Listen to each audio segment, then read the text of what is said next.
All right, welcome back to the channel. So, Errol Spence Jr. warns Terence Crawford and Jaron Ennis, I'm not ducking or dodging any of you because I want all the smoke. I'm going to break it down for y'all. Let's talk about it in this video.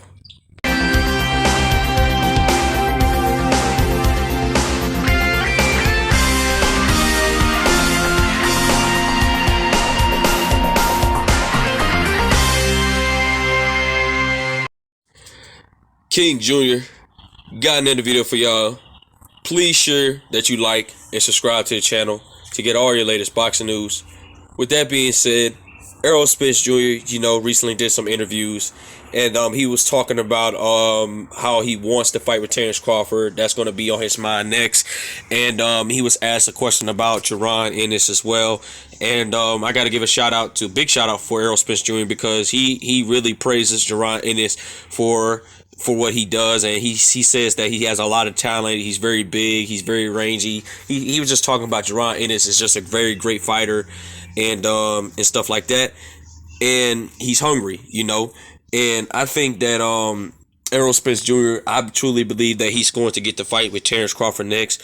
Errol Spence Jr. stated that he has talked to Terence Crawford about the fight, and he also mentioned the thing that Terence Crawford doesn't need to put his business out in the opening like everybody says he be doing and stuff like that. And he says that we're going to try to get a deal done behind closed doors. Everything should be done behind closed doors, and I have to agree with Errol Spence Jr. on this as well, because we seen something that was happening a year ago actually, when they was trying to make the fight with Devin Haney and Gary Russell Jr. on BFTV Boxing. Shout out to BFTV Boxing. He has a great boxing channel as well. And they was trying to make the fight on the internet. You never want to make the fight on the internet as well. I understand why BFTV did it, but it was not going to happen, just due to the strict rules on the politics of the sport of boxing and stuff like that. And Errol Spence Jr., he's a fully revamped. Like I said this before, guys, he's fully revamped, and he's taking the sport seriously. And a lot of people still question about the detached retina and the car accident. We got to put that aside. That car accident was about 2 to 3 years ago, and the detached retina was a year ago. I'm not too crazy or worried about the eye injury because everybody's body is different. If Errol Spence Jr. says he's 100%, he's 100%. And Errol Spence Jr. says that this is one of the best training camps he has ever had. He's not going to sleep on Yordenis Ugas. He knows Yordenis Ugas is a tough fighter, and he says he's going to break Yordenis Ugas' will. He's going to break his will. He knows his will is not going to be broken that easy, but he's willing to break the will of Yordenis Ugas.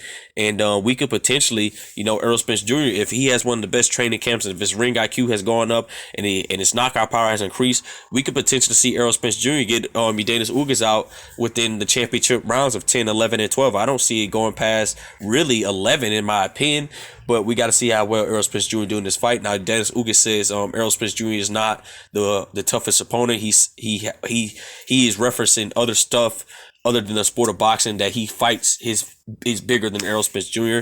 I can understand the fight Yordenis Ugas is going through his life and stuff, so he's fighting bigger things than Errol Spence Jr. That's why he was quoting that Errol Spence Jr. is not a hard opponent. He's very easy because Yordenis Ugas fights southpaws. He's very good with southpaws, but you got to also remember this. Yordenis Ugas has not fought the high level of southpaws. Errol Spence Jr. is a different level of a southpaw. I'm not discrediting Yordenis Ugas, but Yordenis Ugas is going to be fighting Errol Spence Jr. at a high level, and Errol Spence Jr. is a highly skilled boxer at a high level. And like I said before, there's a level to this game for a real reason, and now we're going to get the match we're waiting to see for 3-belt holder, and this is going to be a match with steel, sharp and steel. Yordenis Ugas has been fighting the best opposition. Errol Spence Jr. has been fighting the best opposition, and it all comes down at the end of the day who wants it more, who's hungry more. I'm picking Errol Spence Jr. because Errol Spence Jr. is fully revamped. He's ready for all the smoke. He's ready for war, and he knows what he have to do to beat Yordenis Ugas at the end of the day. And we just got to appreciate what Errol Spence doing in the sport of boxing, because I feel like that they're trying to do the same way that they're doing Deontay Wilder. They want to see Errol Spence Jr. lose. A lot of Terence Crawford diehard fans wants to see Errol Spence Jr. lose. I hope that ain't the case for Errol Spence Jr. I hope Errol Spence Jr. Comes in, do his job, and get out of there. And I'm willing And I'm willing to see Errol Spence Jr. do that because he's fully revamped. He's ready. He's ready to go. He's ready to get his belts on that WBA belt, like he said before. And he's ready for Terence Crawford after that. And then he's potentially going to be ready for Jaron Ennis down in the future. And that's going to be an amazing fight to see. But Errol Spence Jr. is giving a warning to Terence Crawford and Jaron Ennis. I'm not ducking and I'm not dodging. I'm coming for y'all all. He's like he said before from day one, he wants to become undisputed. He's going to clean up his side of the street. And basically he's got one more piece to clean up his side of the street, and that's Yordenis Ugas. And if he's successful against Yordenis Ugas, he's coming to get Terence Crawford. And I truly believe that Errol Spence Jr. will be undisputed. With that being said, it is what it is. Make sure you like, subscribe, and comment. This is your boy King Jr. I'm out of here. Peace.